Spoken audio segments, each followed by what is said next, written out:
Why would you even be close to interested in reading this? Everybody drinks caffeine. Okay. Many people consume caffeine. Caffeine users in here? Yes. Myself included. Hard to believe, I know. Okay. Is this about everybody? No. Who's this about? Who's the population being studied?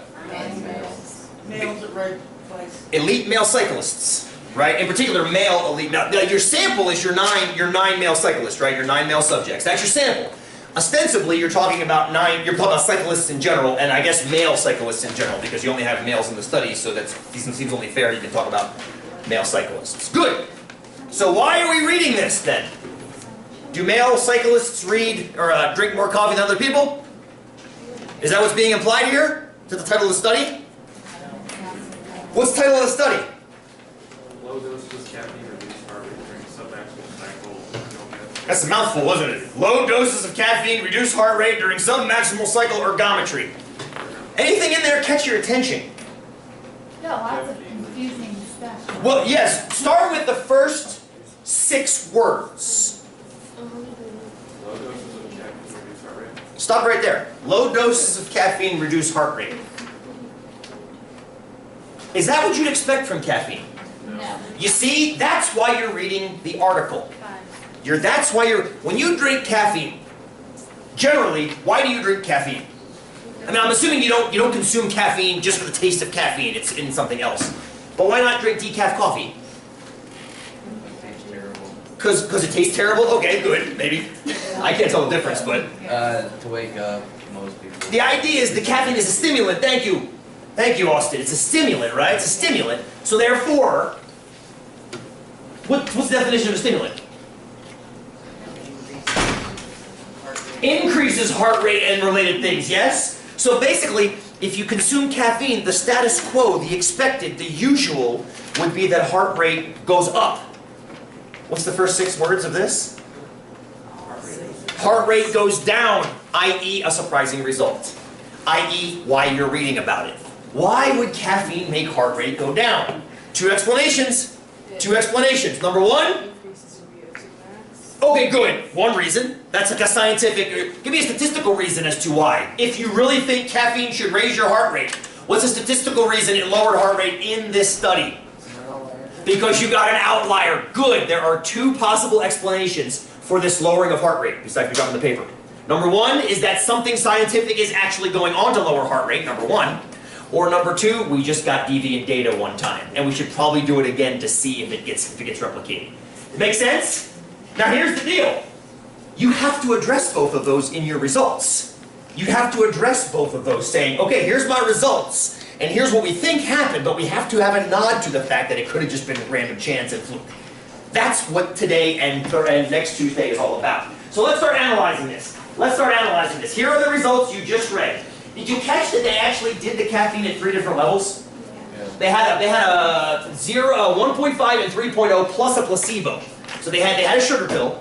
I did a quick little Google here to see what 1.5 milligrams is. Looked like a cup of coffee. Normal restaurant brewed 8-ounce cup of not decaf was anywhere between 100 to 200 milligrams. So a kilogram is what, 2.2 pounds? I think that's right. Ish. We'll call it 2 to make the math easy. I'm 170, so half of that is 85. I'd have 85 times that, which puts me at, that would be just above a cup of coffee, yes? Because that would be like 240 milligrams. 245? 255, thank you. I can still do some kind of math in my head. Ish math. So 255 would be a very strong cup of coffee, if we were doing that. That would be half of that, obviously, 125, 130, somewhere in there. So, and then placebo would be placebo. So again, the idea, oh, you need this back here, Mike. Oh, here we go. I'm gonna pin it off back here. There you go. Don't you worry about it. Don't you worry about it. We'll go slowly through these so we can see everything. Don't forget Katie back there. I got pissed her off earlier. So here's the deal. This is a technical term, a research hypothesis. There's also a null hypothesis. These are technical terms. You guys have already spoken of these today when we were talking about the Advil example earlier. You've already spoken about them, but I want to make sure you have the technical terms too. For those of you that go into technical fields or have to consume technical literature, you have to know what these things are. The research hypothesis is that what you're trying to show has changed from the null hypothesis. The null hypothesis you guys just stated to me was very, very clear and very, very believable. Caffeine should not lower your heart rate. I think that's fair to believe. Caffeine should not lower your heart rate at any level of exercise. If anything, it should keep your heart rate the same if you are quote-unquote immune to it, as I've heard some of my friends say they are. Or it should raise your heart rate. What should it not do? It should not lower it. So your research hypothesis is that caffeine does not lower your heart rate. No reason to think that it does, right? There's reason to believe the status quo with that it does not lower the heart rate. The research hypothesis is, oh, look at that. It significantly lowers heart rate. That's a counterintuitive statement, yes? Just like somebody holding Advil for the first time before it's even called Advil, when it's just a research drug going into the lab. We think this is going to cure inflammation. Ha! I don't believe it. Good! That's because in the null, you're going to say it doesn't work.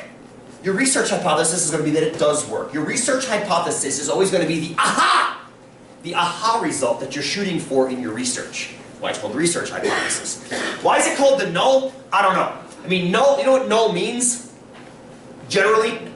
Zero. The zero hypothesis, or the status quo hypothesis. I don't know, historically I don't know why it's called the null hypothesis, but it's essentially the status quo the way it's been. The research hypothesis moves away from the status quo, moves away from the way it's been. Your job is to develop a test. Your job is to develop a good test, called a hypothesis test, which outlines the data collection, the data analysis, and the conclusions. And that's what the rest of this course is all about, is working through those. Again, the question is just a good stretch. Just a good stretch, like a Google, don't interrupt it. So, your job when you're setting up these tests is to identify these two guys and then see which one you can believe. Because you're never going to know which one is right. Even with confidence intervals, you're never 100% confident. Carly gets as close to 99, very close. But there's still an infinity of values on both sides of that. So you're never going to be 100%. You get as close as you can to believing one of them. And you talk about the ways you can be wrong. More on that later. More on that later. All right. So here's a statement from the words of the article, and you guys already picked out, Melanie actually used the correct terms earlier, experimental versus control group.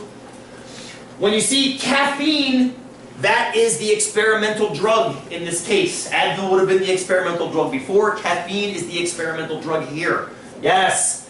Significantly lowered heart rate during all 3 sub-maximal exercise intensities.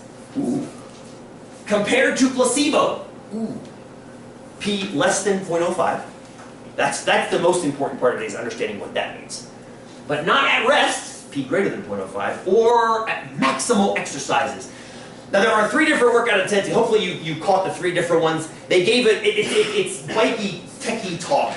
But they talked about at rest being, where was rest? Rest was steady state output, 60 watts for 5 minutes. 30% of VO2, somebody mentioned VO2, Julian, I think it was you. 60 watts. If you've ever ridden an exercise bike that measures wattage, 60 watts is not much. You can do that. I mean, when I spin warming up, I'm spinning at 100 with almost no resistance. So 60 watts is not much. The workload was then increased to 120 watts and then to 180. At that point, you're sweating. You're sweating pretty good at 180 watts. When you get above 200 and up to closer to 300, that's when you're like pouring and you're gasping and people looking at you kind of funny. So you got 3 different exercise intensities. The warm-up period, the kick up, and then the kick up again. So what the results of this experiment say that at sub-max, those heart rates lowered significantly. But at rest and at max, they didn't. Don't worry about the wattages. Don't get lost in the wattages. Just realize that there are 3 different exercise intensities they're talking about. The sub-max, at rest, and maximal. And something happened at that sub-max, at that right about the lactic threshold. Something happened with heart rate and it suddenly dropped. Why would cyclists care about heart rate being lowered? What do you think? They can't get enough blood to your muscles. Say that again. You can't get blood and oxygen to your muscles. You have to talk, well, that's one way of, I didn't think about that. If your heart rate lowers significantly, you might not be able to deliver blood to your muscles more effectively. I was thinking of it as a positive, though. This is good. I was thinking of it as a positive. How come? Because then you get fatigued a lot faster. Because you get fatigued more slowly than if it's pumping fast. This is good. I wasn't thinking of it as a negative. Austin, I see your point, though. Maybe a lack of a heart rate or a lower heart rate delivers less oxygenated blood to your muscles. Very, very good. I was thinking of lower heart rate as a good thing because of the fatigue issue, but I could be wrong about that. No, it's no good. Okay, excellent, thank you, sir.